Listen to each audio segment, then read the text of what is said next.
Hey guys, it's Adam, aka Swimming Bird, and welcome back again for another Minecraft Snapshot. This is 13W5A for Thursday, January 31st. There's a bunch of new stuff here, including a lot of improvements to the scoreboard system, changes to Bonemeal, a bunch of stuff, but first off, let me show you this new recipe here. Now, if I was to take 3 snow blocks and craft them in a row like so, I will get these little flat snow things that you can place, which previously you can get these in creative, but now this is the first time in survival that you can get them. And you can actually stack them a lot. Like, you can keep stacking basically unto infinity as you keep building up snow blocks, which is pretty awesome. So over here I have created this little monument. This is the snow way to heaven. So let's start heading up this. I went through about 2 podcast episodes of My Brother, and Me as I built this. It is a huge staircase. Let's speed it up a little bit, but it goes all the way, and if we go just far enough, we'll see the end here, and a little something at the top that leads to the next thing. But as you can see, you can keep stacking the snow to a crazy amount with these little slices. And here we go, we're almost there. Bam! And this is the little heavenly gates I built at the end here. And the beacon is the next thing I want to talk about. Now the beacon, the radius for it is actually extended. Now it's extended about 10 blocks for each layer that you use, but for the last layer it's extended about 20 to go up to 100 blocks or so. So it's going to make it easier if you have a beacon to extend it from your base and have the effects work a lot farther. Now if I fly down here, I've got a little buddy to show you guys the new scoreboard system. There's a ton of new additions to scoreboard, so I set up some command blocks. Hello, how are you doing, good sir? Zounds! Fancy meeting you here. How did the day bring you, my good man? Alright, well, I'm going to show off some of the team and friendly fire options that they added to the scoreboard. Now, the first thing I can do here, I also can set stuff to the sidebar very easily now, so that I have kills on the sidebar, and if I wanted to change that, I have a few options here. I can set different things on there, but now there's a new one. It's below the name, so now you can see that same kills option, but below the person's name. And if I was to set this is the new option that we get here. This is health. 20, each one of these equals half a heart, so like 10 would be half health. And if I was to go over and smack my good friend here, you can see his health goes down. And so this is an actual indicator of a player's health while you're doing PvP, which is really awesome. Now, you might have noticed that our names are in gold, and that's because we are actually on the same team. Now you can set teams, so I'm going to change him. I'll have him walk over here if he could. Yes, thank you. Okay, so we're going to make him on no team now. So I've used scoreboard teams and had him leave a team, but now I'll have him join my team again. This is the Dunk Squad is our team.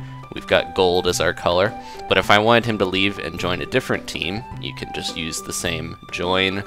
This is the Jigglebillies, the other team. They have a red team name, so you can see the kills and the names show up in the different colors to show different teams, and you can set that pretty easily.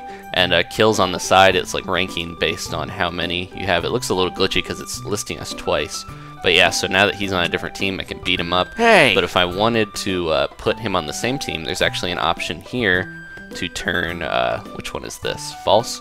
I'll get rid of this one. Friendly fire to false. So since we're on the same team, I actually can't hit him anymore and hurt him. Barely scratched, which is pretty my awesome. Now the team colors, if I have him, if you move over here please so I can see you a little easier. There we go. Okay, so the team colors, I'll go through these. There's a bunch of different options. So there's black.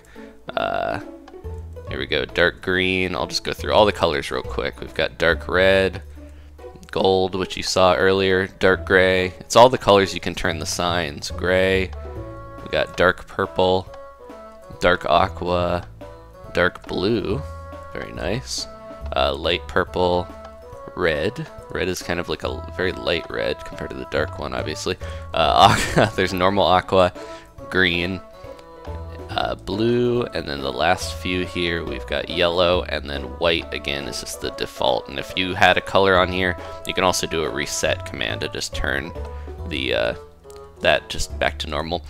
So yeah, those are the two big scoreboard additions: friendly fire options for teams and team color. So now it's a lot easier to do team games with, you don't need any plugins. You can just set up commands. I put these on command blocks just to make them easier, but you can see like you do scoreboard teams option, and you can kind of specify the team, what color you want, stuff like that. Friendly fire is very similar. You just turn friendly fire to false, all that stuff. So it's pretty simple, but it adds a lot of depth to what you can do in vanilla Minecraft. Now I'm going to use this last one to teleport me over here, and we're going to do the next set. Thank you, good sir. Sorry, I forgot to say goodbye to him. Okay, so Bonemeal. Let me just grab all of these little things I'm going to need here. Bonemeal, actually, a lot of people complained about that, so they have edited how it works now. So I'm going to plant a few things here. I'll plant some wheat, I'll plant some carrots and potatoes. So on average now, it takes about 2 to 3 bonemeal to grow any plant. Trees are still just 2, which I can show you very easily here. 1, 2, oh, maybe 3. Man, this tree's taking a while. Maybe it's... Huh, wow, there we go. Trees are supposed to take 2, but that one took like 6. That's a little odd. Let me try this again with another tree.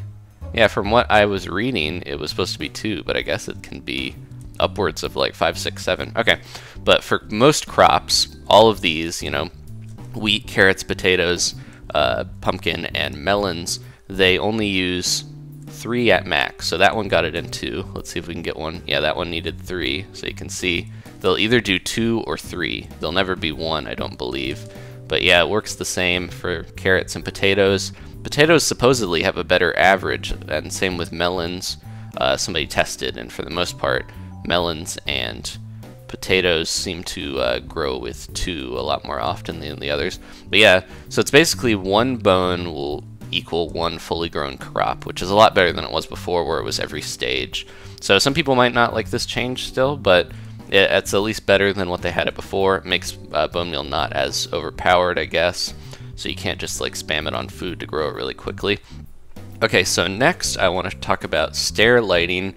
There were a lot of glitches with that, and Jeb went through and he's pretty much fixed them. I messed around with it a bit. I couldn't get any of those black like lines that you would normally get on the steps and stuff like that, so stair lighting should be fixed here. And over here, he did a little bit of tweaking to comparators. If you saw my other video with the drill and the cannon, it used this comparator system to kind of spam basically shooting the repeater a bunch of times by putting it right next to it. But now if I was to use this, the comparator, if I was to do it this way, it actually wouldn't just keep shooting it a bunch of times.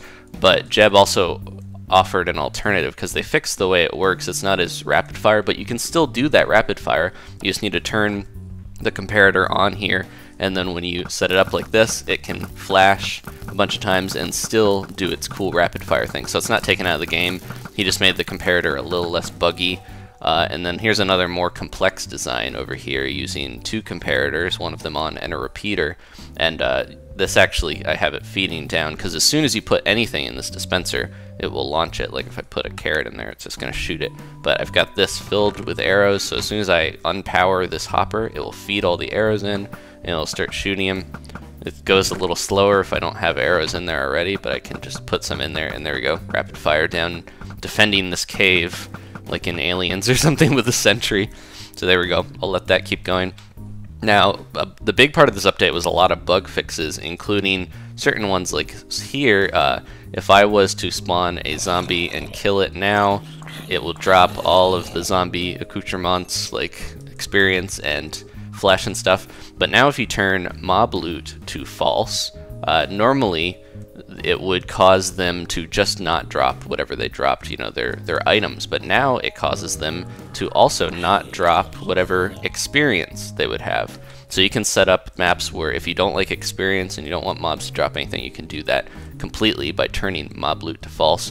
Some of the other bugs they fixed other than the comparator, HD texture packs are fixed so they don't have a lot of garbage along the edge that kind of make them look funky. But the main emphasis is bug fixes, because we are in the last few weeks here up to the potential pre-release for 1.5, the Redstone update. So we're getting close there. The day is over here, and I'm going to go sit on my diamond throne up in the sky. Thanks for watching, guys. Leave a like if you enjoyed this. 1.5 is coming soon, and get excited for that. I'll see you guys next time for another snapshot. Goodbye.